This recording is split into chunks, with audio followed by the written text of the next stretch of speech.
Olá pessoal, tudo bom? Aqui é Adriano, o amigo Panda da Panda Titã Informática, e hoje a gente vai voltar àquela nossa tão antiga série, né? Que a gente tem como objetivo fazer 50 vídeos ali, ó. E hoje é o vídeo número 15 do Faça Tudo no Linux, né? E hoje a gente vai abordar uma coisa interessante, que é a questão sobre como fazer design de desenho no Inkscape, né? Para quem não conhece, o Inkscape é um projeto muito antigo de design e desenho gráfico, tá? Principalmente desenho vetorial, mas ele faz algumas coisas diferentes também. E a gente vai tentar, durante 4 ou 5 aulas, tutoriais, a gente vê aqui o que existe de bom no Inkscape, a ponto dele poder realmente fazer desenhos de design e desenho gráfico de excelente qualidade. Vale lembrar que o Inkscape é um conjunto de projetos que há muito tempo atrás surgiu no Linux, que um deles até foi para um outro lado de desenvolvimento de gráficos vetoriais chamados SK1, e a partir do SK1 outros grandes programadores iniciaram outro projeto chamado Inkscape, que começou bem pequeno e hoje, graças a Deus, já está na versão 1.01, que tem tantos recursos ótimos quanto as grandes outras suítes proprietárias do mundo do design, como no caso empresas como a Corel e Photoshop, que tem esses produtos. E na realidade o Inkscape ele supre muito bem a necessidade básica de se fazer os desenhos vetoriais e outros designs gráficos de apresentação específica, né? Tem gente que até usa o Inkscape para fazer apresentação em público, né? Então ele é uma ferramenta que tem muita variedade de aplicação. E para quem trabalha com mídia, na parte de OBS e outras aplicações de streaming, o Inkscape já tem total interação gráfica com esses aplicativos de streaming online, né? Que hoje é a moda, o falar online, o treinamento online, né? E tudo isso para que o Inkscape participe de design de títulos, desenhos e tudo mais. Mas antes da gente continuar, não esqueça de deixar o seu like aí no nosso canal, porque o seu like vai possibilitar a gente ter mais visualizações aí no YouTube e a gente continuar sendo estimulado a criar cada vez mais vídeos aqui no nosso canal e alcançar os 50 vídeos aí de tudo sobre Linux, né? E também aproveite para se inscrever logo no nosso canal, que a sua inscrição vai ajudar muito a gente a continuar também aqui no YouTube e você ser notificado sobre novos vídeos que vão aparecer aí no nosso canal de forma automática, ok? Então vamos lá, pessoal, vamos sair daqui, voltar para o meu cantinho, né, de sempre. Vamos chamar aqui o Inkscape, que já está aberto, né? E se você tiver ele instalado bonitinho, ele vai aparecer dessa forma aí para você, dessa forma que você está vendo.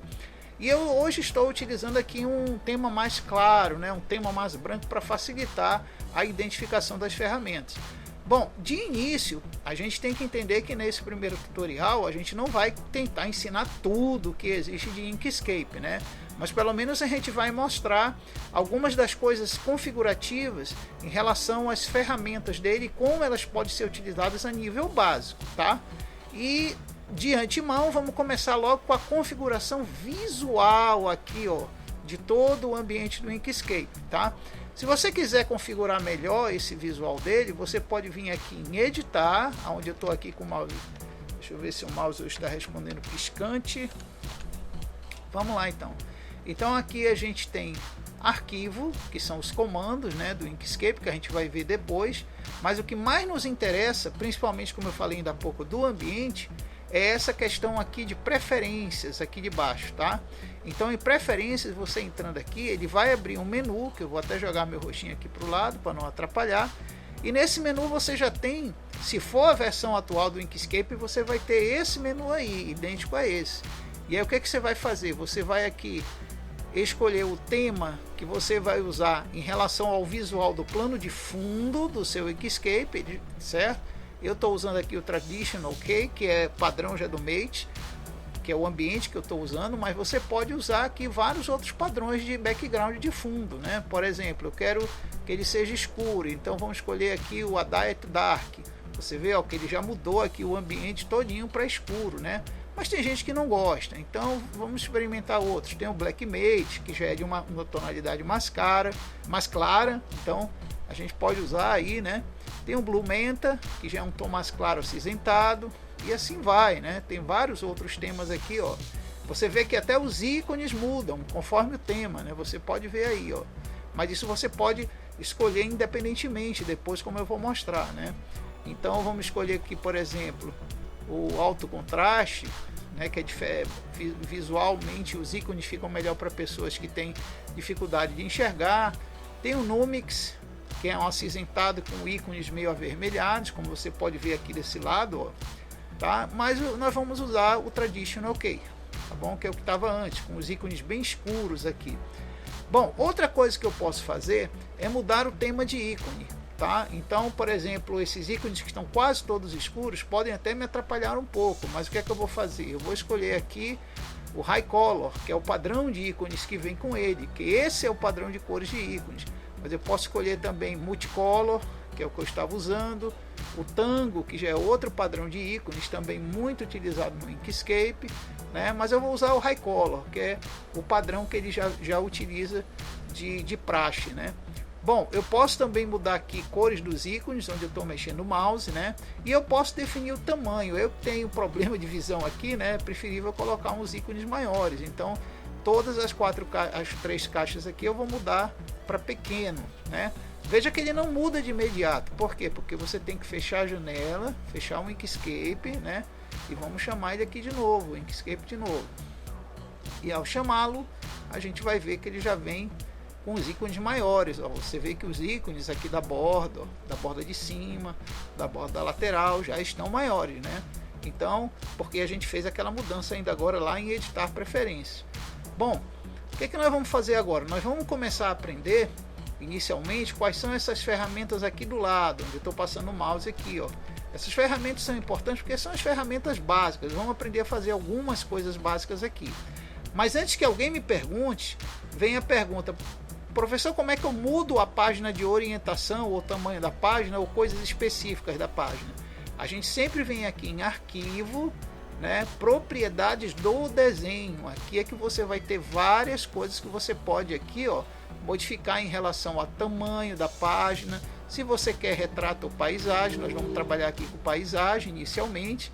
Aqui o tamanho personalizado, se você quiser fazer, a quantidade, a medida métrica que vai ser colocada nas réguas que estão aqui na tela, né?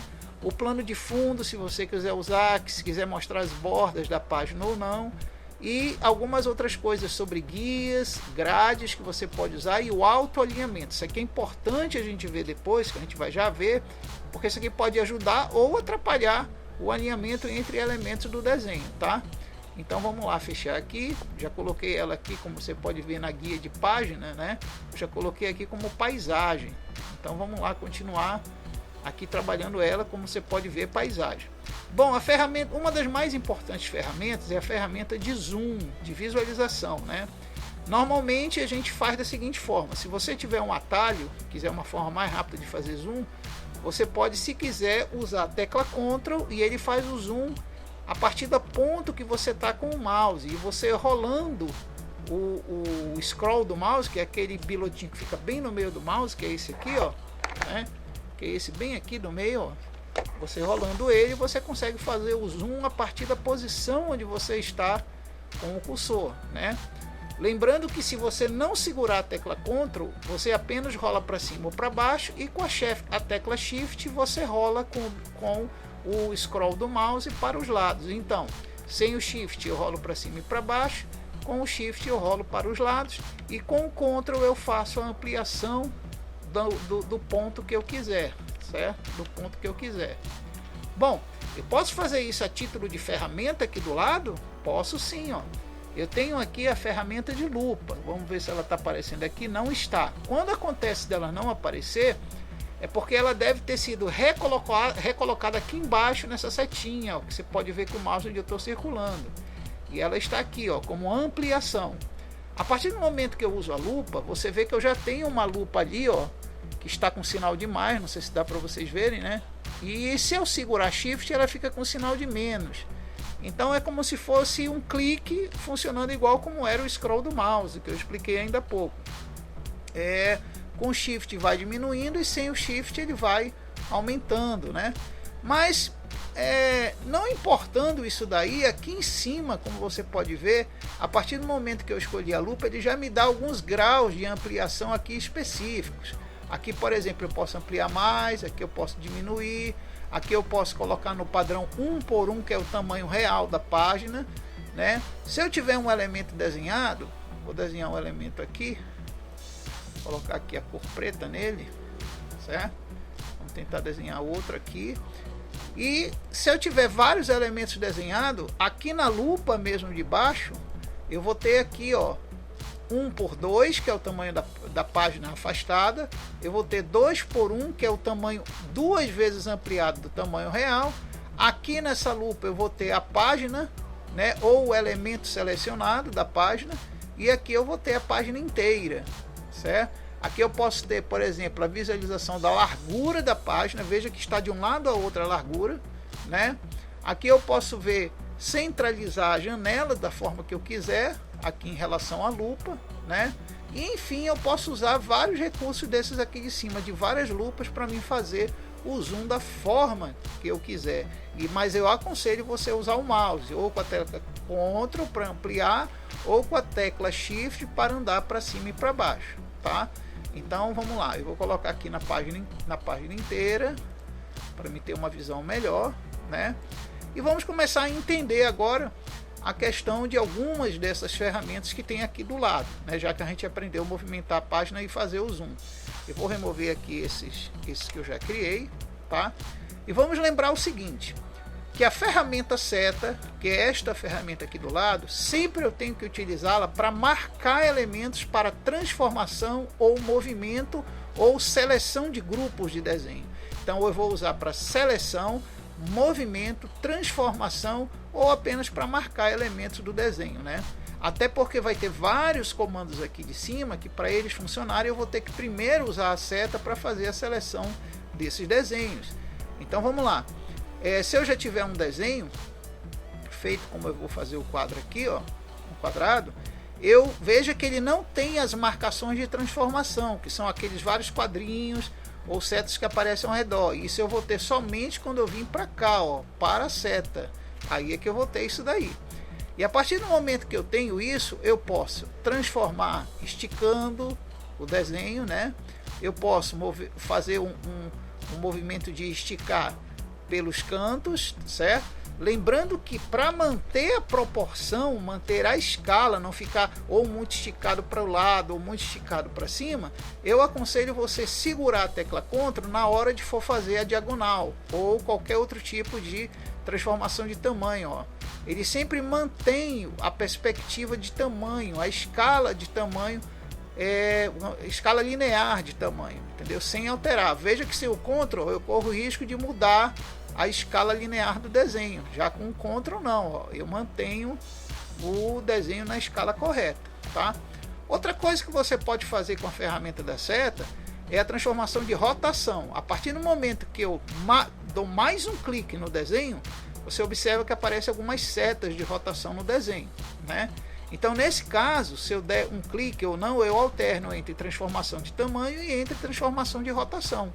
A transformação de rotação, se eu pegar pelo canto, eu já consigo girar livremente o objeto a partir daquela cruz que está bem ali, ó, que é o centro do objeto, tá? A partir daquela cruz. Se eu mudar a cruz de posição, eu mudo o centro de rotação. Veja que eu coloquei a cruz bem aqui no canto.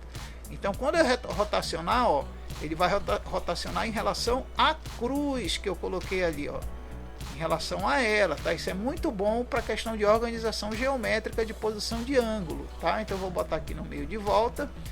E vale lembrar o seguinte, que eu também, além de girar com essas do canto, eu posso mudar a inclinação do desenho, ó, como você pode ver aqui, ó, eu posso mudar a inclinação de perspectiva do desenho, né, como você pode ver. E lembrando também que eu acho que a cruz é que ela vai mudar também a perspectiva de inclinação. Vamos ver se vai mudar. Ó, mudou, ele está inclinando a partir dali da cruz, tá?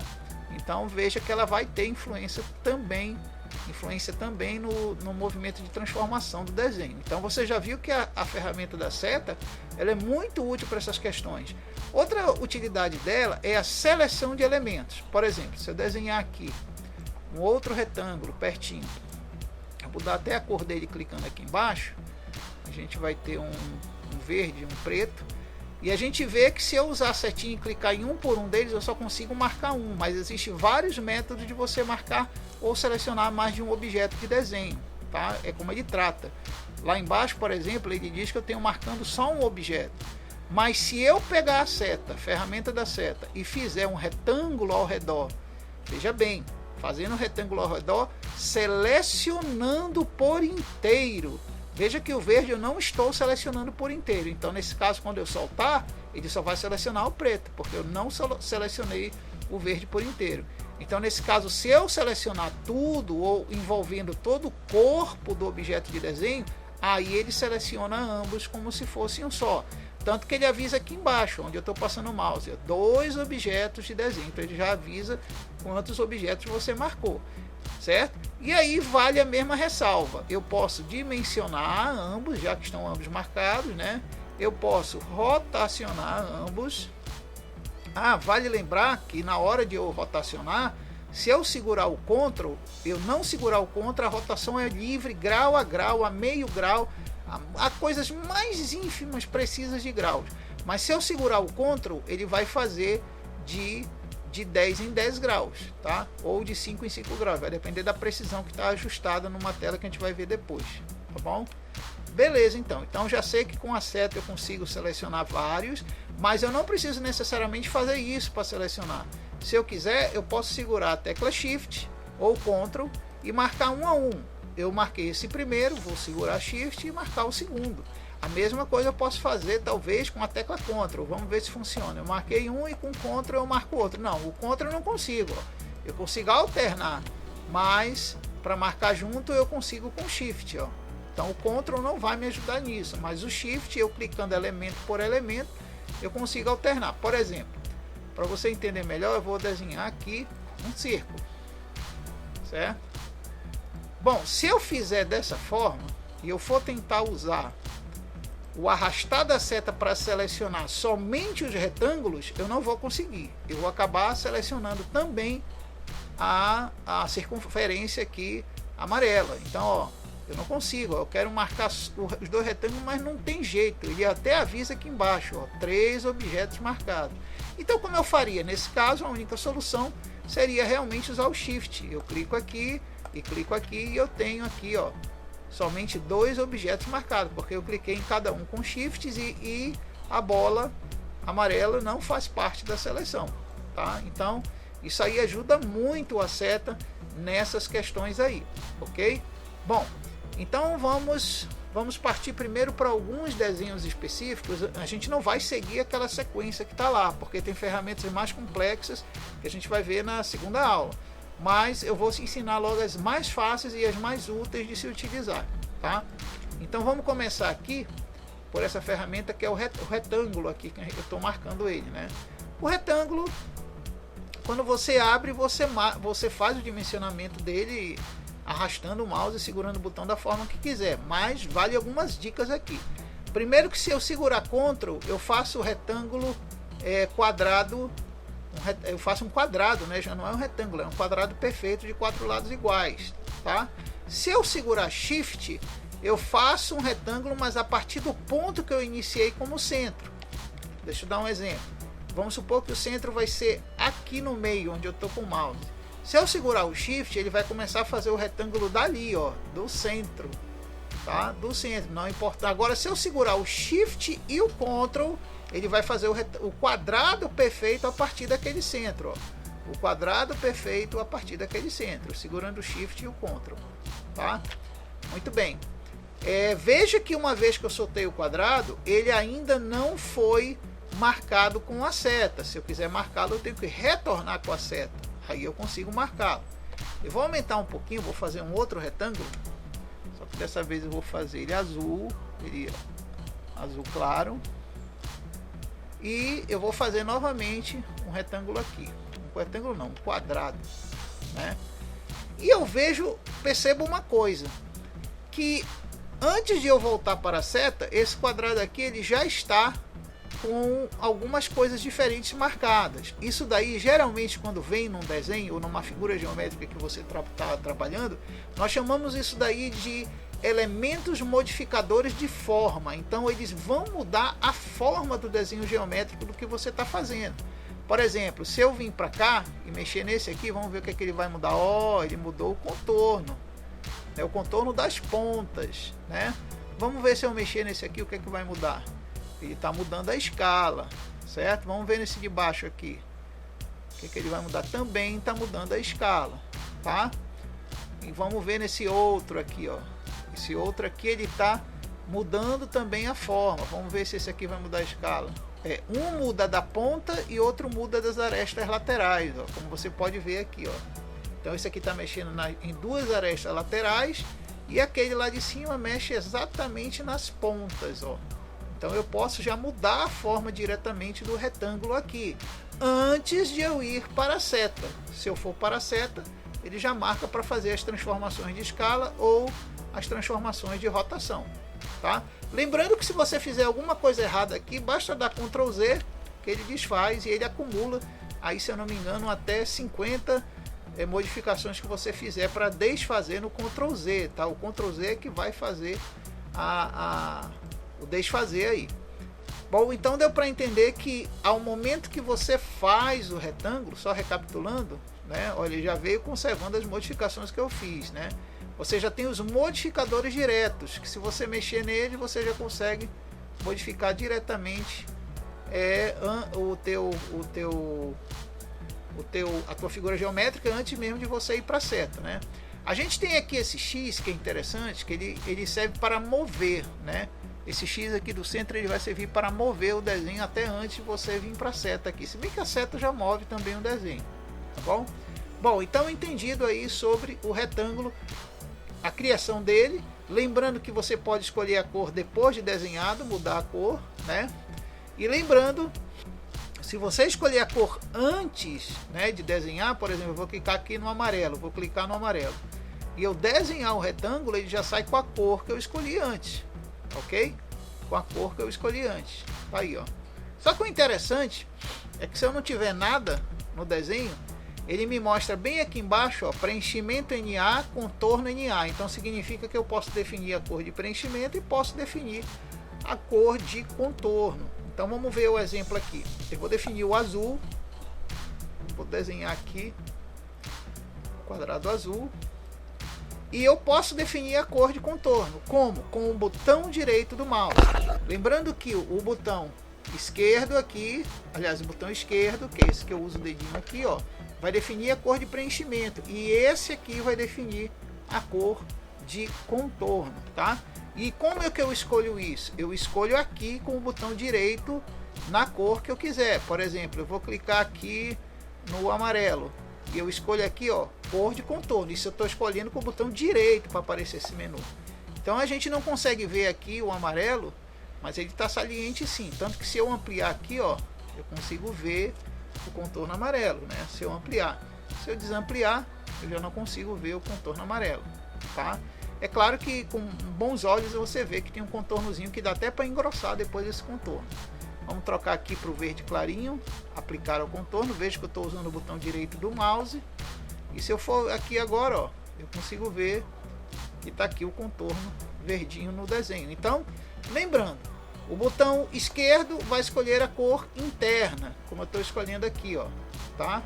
A cor interna, ok? Deixa eu só botar as cores para cá. Mas se eu escolher o botão direito, eu vou dar o direito, aí eu posso escolher ou de preenchimento ou de contorno. Vamos escolher de contorno aqui, o amarelo com vermelho ficou bem saliente, né? Vale lembrar também o seguinte, que aqui, bem no cantinho aqui, eu tenho um X. Esse X ele serve para eliminar cores. Então, se eu for com o botão direito aqui no X, eu tenho como remover o preenchimento, já que o X aí é de remoção. Então, se eu der aqui, não tem mais preenchimento. Ele fica praticamente vazio. Sem preenchimento quer dizer vazio, sem cor. Tanto que se eu desenhar aqui um outro retângulo, veja, eu desenhar um outro retângulo, ele já vem sem cor, e eu vou pintá-lo aqui de amarelo, e eu vou passar ele para trás, tá? Vou passar esse retângulo aí para trás com uma ferramenta que tem bem aqui, ó. Aqui em objeto, enviar para trás. Veja que enviando para trás do outro retângulo, ele ainda ficou aparecendo pelo fundo do retângulo maior. Por quê? Porque o retângulo maior não tem cor.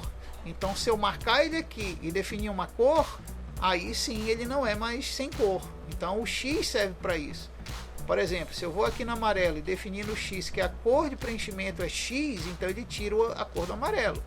Tanto que se eu passar esse quadrado rosa para trás, como eu vou fazer aqui, ó, vou passar ele para trás, aqui em objeto, enviar para trás, eu vejo que o quadrado menor agora ele está realmente sem cor, está transparente, sem cor no preenchimento. A mesma coisa eu posso fazer com contorno, eu posso marcar a figura, botão direito aqui, no X, né, que é para eliminar, e eu digo que não vai ter contorno. Ó. Você pode ver que não vai ter contorno no desenho. Se eu fizer isso aqui sem contorno, ele vai sumir, né? Porque só tem o contorno com cor mesmo, ó. Sumiu, mas ele tá lá, ó. Se eu clicar aqui, difícil vai ser achar ele agora aqui, ó. Ele tá aqui ainda. Então eu posso reaplicar preenchimento nele, né? E todos os dois aqui estão sem cor de contorno. Vamos recolocar o contorno. Esse aqui eu vou colocar um contorno com botão direito vermelho, e esse aqui eu vou botar com botão direito um contorno azul. Então tá aí como eu posso mudar essa questão aí das cores e contorno, tá? Lembrando que eu faço com o botão direito a escolha, que é até melhor fazer, e eu posso usar esse X aqui no cantinho para determinar se eu vou ou não remover uma determinada cor do meu projeto de desenho aqui, tá? Então vamos lá, vamos continuar. Próxima ferramenta que a gente vai ver, que é uma das mais simples também, é a ferramenta de círculo, tá? A ferramenta de círculo, a priori, ela vai obedecer as mesmas regras que a gente viu do retângulo, né?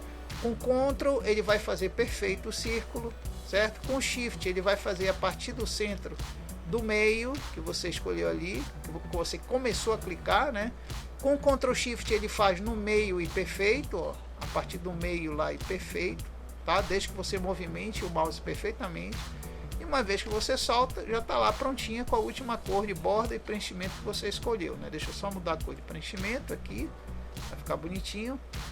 E tem um detalhe, que quando você desenha, vou fazer aqui por fora, quando você desenha um círculo e solta o círculo, ele também, da mesma forma que o retângulo, ele vem com aquelas ferramentas de modificação, ou os pontos de modificação da forma.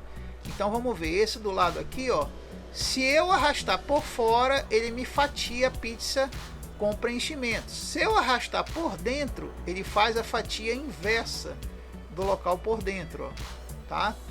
Então, ó, é diferente. Aqui ele faz em forma de arco de tempo, e ali ele faz em forma de arco de meia pizza, por dentro ou por fora, né? Então vamos fazer novamente aqui tudo junto, tá? Esse outro aqui, ele já vai me permitir simplesmente fazer a abertura longitudinal no nosso círculo. E esse aqui, esse outro, que é que ele vai fazer? Também para o lado, ó, tá? Então você vê que você consegue modificar a forma, né? Da forma que você quer, você consegue modificar ela, tá? Vamos deixar aqui e desfazer o que a gente fez aqui. Pronto. Então vamos criar novamente o círculo aqui. Opa, ele já está sendo criado com a modificação que a gente fez já, ó. Com aquelas modificações que a gente fez, certo? Deixa eu eliminar aqui o círculo. Vamos criar mais um outro. Que agora a gente vai aprender a corrigir esse diferencial que ficou aqui no círculo, né? Esse diferencial, eu acho que a gente consegue simplesmente aqui em cima. Deixa eu ver aqui qual é aqui em cima, nessas 4 ferramentas aqui de cima, tá? Quando você mexe aqui na ferramenta da modificação daqui da abertura, né? Você consegue nessa ferramenta de abertura retornar ao tipo de fatiamento que você quer nessas 4 ferramentas aqui, ó, tá? Você nessas 4 aqui de cima você vê, e aqui ele volta com o círculo inteiro, caso você precise, tá, ok? Então deu para entender aí como é que funciona o círculo. Não é muito diferente de como funciona o retângulo, né? Com a diferença que você tem aqueles ajustes lá de cima. A gente vai ver outros ajustes mais importantes depois para o círculo nos outros tutoriais. Aqui nós temos a estrela. A estrela, certo? Ela vem como se fosse um triângulo normalmente, E as pontas da estrela, também valendo aquilo que nós aprendemos pelo Shift e o Ctrl, para sair perfeito, né? E no centro, você pode definir as pontas da estrela aqui em cima, ó, nessa parte aqui de cima, que eu estou mexendo o mouse. Então vamos definir aqui para 8 pontas, né, como você pode ver.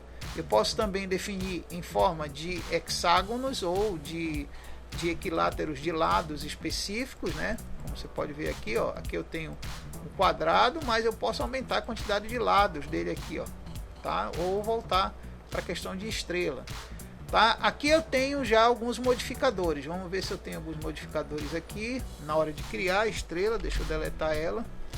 Vamos ver se na hora de criar a gente já tem alguns modificadores, né? Aqui não, na estrela não, mas aqui em cima eu tenho recursos, como eu estava mostrando ainda agora para vocês aqui. Proporção do raio, né? É justamente a abertura do raio da estrela, ó, daquele raio de cada ponta, né? Então você pode mudar aqui. O arredondamento da ponta, né? Você pode arredondar para ficar com aspecto de bactéria, ó. Você pode arredondar a ponta, certo? E fazer também aleatório aqui, ó, como se fosse cruzamento entre as pontas, tá? Para dar um efeito de emborrachado ou esticado. Eu vou até mudar a cor aqui para aparecer, já que a gente está na época do Covid, né? Aparecer aqui um vírus corona, certo? Então a gente vai até agora aproveitar aqui o ensejo que está parecendo com o vírus do corona, né? Que todo mundo aí está sofrendo por causa disso, mas infelizmente a humanidade está passando por isso. Então vamos fazer um zoinho aqui bem de mal mesmo do corona, né? Vamos fazer um zoinho aqui assim meio louco para mostrar que ele é meio doido, esse corona. Então aqui mais um olhinho, vamos fazer mais um olhinho aqui, tá? Aí depois eu vou explicar como é que faz.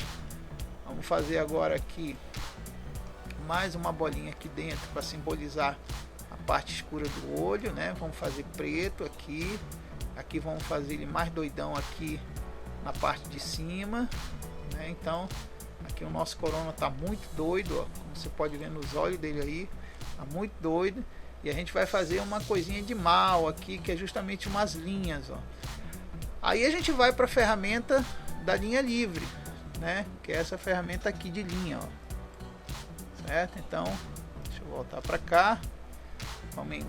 Depois a gente vai engrossar essa linha aqui, e engrossando ela a gente, deixa eu ver se está aqui, não.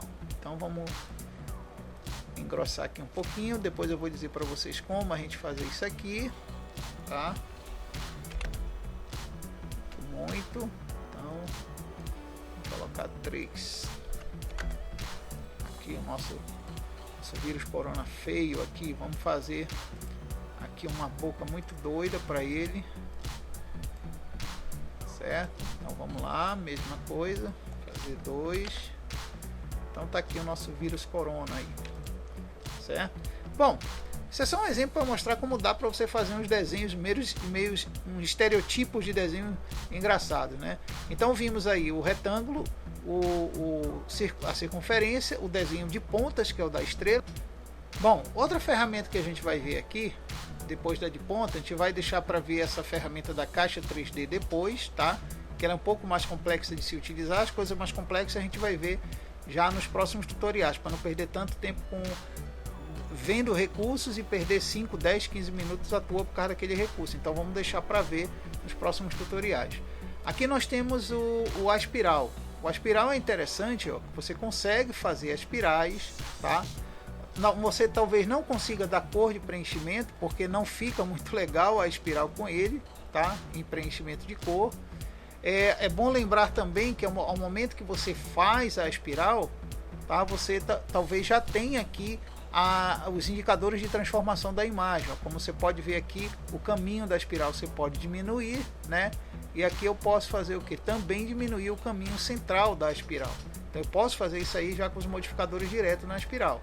Uma coisa que eu posso fazer aqui com a espiral também, deixa eu mover ela para cá, é a questão das cores. Lembrar que o preenchimento fica meio esquisito nela, porque ele tem que encontrar com os dois arcos, né? Então isso aí vai depender de como você fizer a espiral, tá? Vai depender muito disso.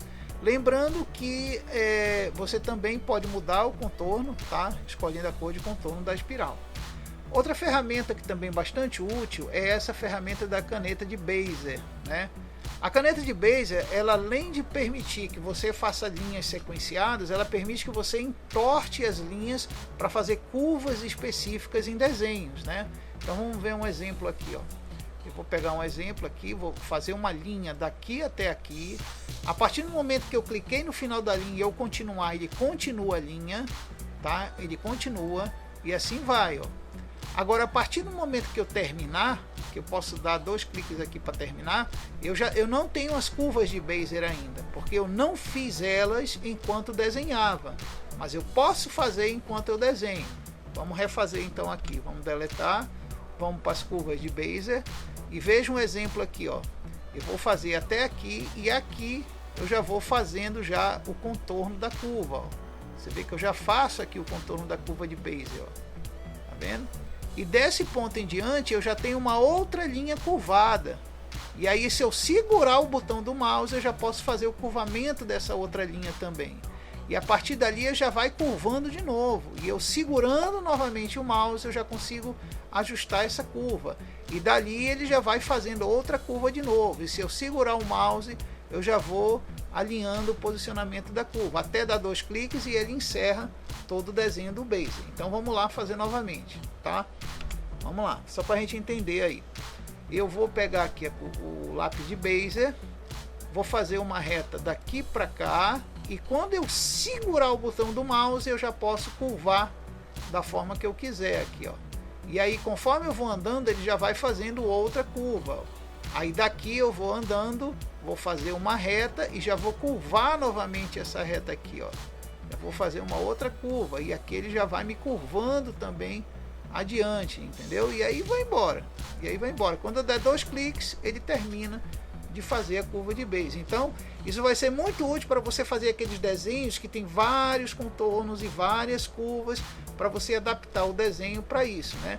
Lembrando que se a gente não unir essa ponta com essa ponta aqui, ó, ele não vai concluir a curva como um desenho fechado. Então, para isso eu tenho que vir aqui, dar um clique e vir para cá, dar um outro clique, segurar aqui para fazer a curva e aí sim eu finalizo o desenho. Agora ele fechou o desenho, tá?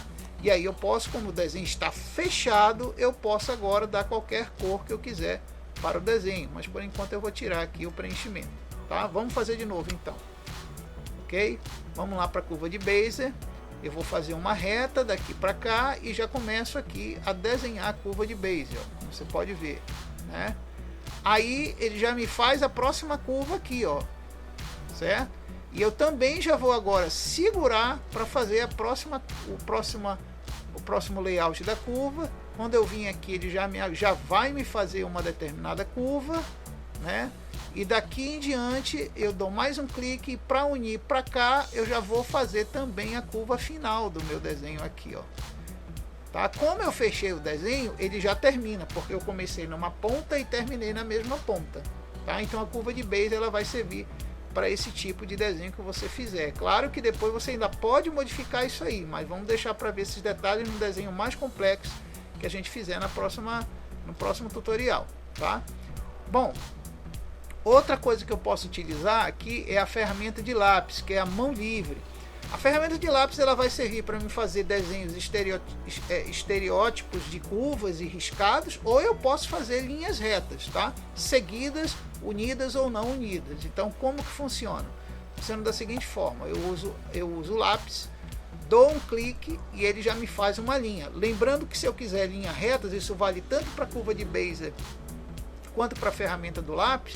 Se eu segurar Ctrl, ele me faz ângulos corretos e linhas retas.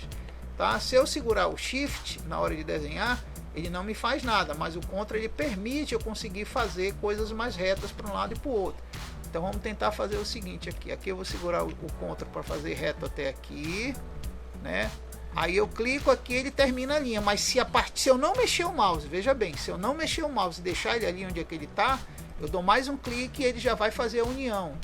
Eu vou clicar até aqui, vou dar mais um clique e ele une para finalizar a figura aqui. Então quer dizer, eu clico no final da linha, eu não mexo o mouse. Se eu quiser continuar ainda desenhando a linha, eu dou mais um clique e continuo. Então, como eu clicar aqui, ó, ele finalizou o desenho, ó. E fechou o desenho, né? Porque eu comecei no lugar e terminei no outro. Então, se eu for dar cor, eu consigo dar cor no desenho fechado, tá? Então, outra coisa interessante da mão livre é essa, como eu falei ainda há pouco, você pode fazer riscados, como eu estou fazendo aqui, ó, riscados que você faz e pode terminar onde você começou e ele já termina a figura para você preencher da forma que você quiser depois, tá? Então você pode fazer riscados com ela assim, ok? Bom, essa daqui eu vou pular, porque vai deixar para a próxima também tutorial, porque ela é muito complexa, tem muitos recursos para utilizar, e vamos deixar para o próximo tutorial. Temos essa aqui, que é a ferramenta de texto, que é uma das, se não é a mais útil de texto que existe aqui, tá? Você clicou no A, você clica onde quer escrever, e já sai escrevendo na cor preta comum, que é o que o texto utiliza. Mas, se você quiser, antes de escrever, já escolher o tamanho, você pode fazer isso sim. Por exemplo, eu vou clicar bem aqui e já quero escolher o tamanho. Então eu vou aqui em cima, no texto, e vamos escolher aqui 24, né? Você vê que quando eu digitar, ó, já fica uma letra maior, né? Então vamos colocar aqui, coronavírus, né? 19 aqui. Certo? Aí vou dar um enter, colocar aqui embaixo Covid-19. Bom, agora eu quero que esses textos, já que eu dei enter para aproximar, eu quero que eles sejam alinhados no centro, ou para a esquerda ou para a direita, um ao outro em relativo ao outro. Quando eu estiver em modo de edição é que eu posso fazer esse alinhamento aqui em cima, ó. Aqui em cima eu posso escolher, ó. Então eu tenho aqui os alinhamentos. Então se eu colocar centro, ele vai para o centro, direito vai para a direita, né? E assim vai. Tem o justificado aqui também, mas só vai servir para texto de parágrafo, que eu vou ensinar já como é que faz, né? Então eu vou colocar no centro aqui. Então vamos para o centro e tá aí o texto bonitinho aí. É claro que eu posso vir usar todos aqueles recursos da seta que eu acabei de marcar, né? Eu posso dimensionar o texto, certo? Mudar a forma de escala dele sem o contra. Com o contra eu mantenho. Com o Shift Ctrl eu mantenho o centro de ajuste de tamanho, tá? Certo? Sem falar que eu posso aplicar vários efeitos e mudar a fonte. Por exemplo, eu posso vir aqui para edição. Lembre que a fonte você só vai mudar no modo de edição. Então eu posso vir aqui marcar Ctrl A. Se eu quero marcar tudo, eu dou Ctrl A, tá? Se eu quero marcar só um trecho do texto para mudar a cor, ou seja lá o que for, eu marco só o texto que for. Por exemplo, eu quero mudar para vermelho, esse aqui, ó, já ficou vermelho. E eu quero que seja negrito, então ele vai colocar só nessa parte aqui negrito, ó, né? Então se eu, por exemplo, quiser marcar o texto todo, eu dou Ctrl A, ele marca. Aí eu posso vir aqui tranquilamente, escolher a fonte, né? Aqui em cima, ó, vamos escolher aqui a Times New Roman. Você vê que já mudou a fonte, né? Posso escolher aqui negrito, itálico, da forma que eu quiser, tá? Posso escolher aqui o tamanho já de forma direta, escolher o tamanho, e inclinações e outras coisas que podem ser pertinentes à edição de texto, mas isso aí eu vou deixar para fazer num trabalho mais complexo, tá? Para a gente fazer um trabalho mais complexo. Numa súmula é isso que você pode fazer com o texto. Você pode escrever, posicionar, mudar a cor da letra e etc. E outras coisas que a gente vai ver nos outros tutoriais em trabalhos mais complexos, tá bom? Então essa ferramenta de texto é muito útil. Lembrando que, como eu falei ainda agora, você só vai conseguir fazer as alterações básicas do texto, principalmente em relação à digitação e à fonte de letra e aparência, se você tiver na letra A, tá? Então, muitas vezes a gente pode ver assim, ó, não tem nenhum elemento marcado do trabalho. Se eu for na letra A e clicar dentro do texto, ele já me mostra aqui, como você pode ver, ó, ele já mostra um editor, um cursor de edição de texto. Então, se você clicar ali, ele já permite você já sair editando o texto ali, tá? Já permite você ir editando o texto. E aí vai. Tá? Vamos ver outra ferramenta interessante, que é a... Deixa eu ver aqui. Essa aqui a gente vai ver depois. É esse conta-gotas aqui, ó. Conta-gotas é uma ferramenta bem bacana. Por quê? Porque às vezes você tem uma foto ou um desenho que tem uma cor e você quer aproveitar aquela cor para que ela seja usada como cor de preenchimento para o próximo desenho que você fizer, né? Então você pode usar o conta-gota. Por exemplo, eu vou clicar aqui no amarelo, tá? Então o próximo desenho que eu fizer, vamos ver se vai sair amarelo. Vai sair amarelo, ó. Vamos pegar o conta-gotas e clicar no vermelho aqui, né? Então, ó, já mudou o desenho que estava marcado, né? Por exemplo, eu vou marcar aqui o amarelo e vou no conta-gotas e vou clicar no verde, ó. Já mudou para verde. Por quê? Porque estava selecionado. Você vê ali que existe um quadro de seleção ao redor. Mas vamos fazer o seguinte, né? Eu vou desmarcar tudo quando eu desmarco tudo, eu vou no conta-gotas, ele espera eu escolher a cor para o próximo desenho. Então vou clicar aqui no amarelo e o próximo desenho que eu fizer, aqui por exemplo um círculo, né, o próximo círculo que eu fizer já vai sair amarelo, ó. Tá? Como você pode ver aí. Então o conta-gotas ele permite isso, você reaproveitar a cor. Até se eu tiver numa fotografia, por exemplo, eu vou importar aqui um desenho, uma fotografia, para vocês verem. Deixa eu ver se eu tenho aqui. Tá aqui, vamos pegar esse desenho aqui, tá? Tá aqui, isso é um desenho, uma fotografia, e eu quero aproveitar uma cor daqui. Então, da mesma forma, eu desmarco tudo e vou aqui no conta-gotas e escolho a cor que eu quero. Eu quero essa aqui, ó. Pronto, o próximo desenho que eu fizer provavelmente já venha com essa cor, ó. Tá aí, já veio com a cor que eu escolhi lá na fotografia daquele desenho lá, tá? Então o conta-gotas vai ser muito útil para essas questões daí. Bom, nós temos aqui também a lata de tinta, tá? A lata de tinta ela não é tão útil porque ela faz exatamente o que a gente faz, que é pintar escolhendo aqui embaixo a cor, né? Mas ela vai ser útil caso o desenho tenha que ser pintado mesmo sem estar marcado. É o, por exemplo, aqui desse desenho aqui, ó, da linha de Bezier que eu fiz, eu posso pintar ele sem ele estar marcado. Bora ver se funciona isso. Então vou aqui na lata de tinta e vou clicar aqui, ó. Pintou, tá aí, ó. Pintou a curva de Bezier mesmo sem ela estar selecionada. Então a grande vantagem dessa ferramenta do balde de tinta é essa, que você permite preencher a figura com uma cor específica mesmo que ela não esteja selecionada. Vamos ver aqui no amarelo, ó. Se eu clicar aqui ele preenche mesmo que ela não esteja selecionada. Então essa é a vantagem do balde de tinta, tá? Bom, gente, então esse nosso primeiro tutorial vai ficar em relação às ferramentas básicas que a gente viu ali do lado, né? Que a gente viu aqui nessa parte aqui do lado das ferramentas básicas, ok? No próximo tutorial a gente vai ver as outras ferramentas que tem aqui que são um pouco mais complexas de se utilizar, tá bom? Então espero que já tenha sido proveitoso aí esse nosso primeiro encontro com o Inkscape, para vocês aprenderem coisas bem básicas a nível de desenho. E já na próxima aula a gente vai ver as outras ferramentas mais complexas para aprimorar esses desenhos aí, ok? Então fica aí, um abraço do Panda para vocês, paz e amor, e a gente se vê nos próximos vídeos aqui do canal. Até mais, pessoal!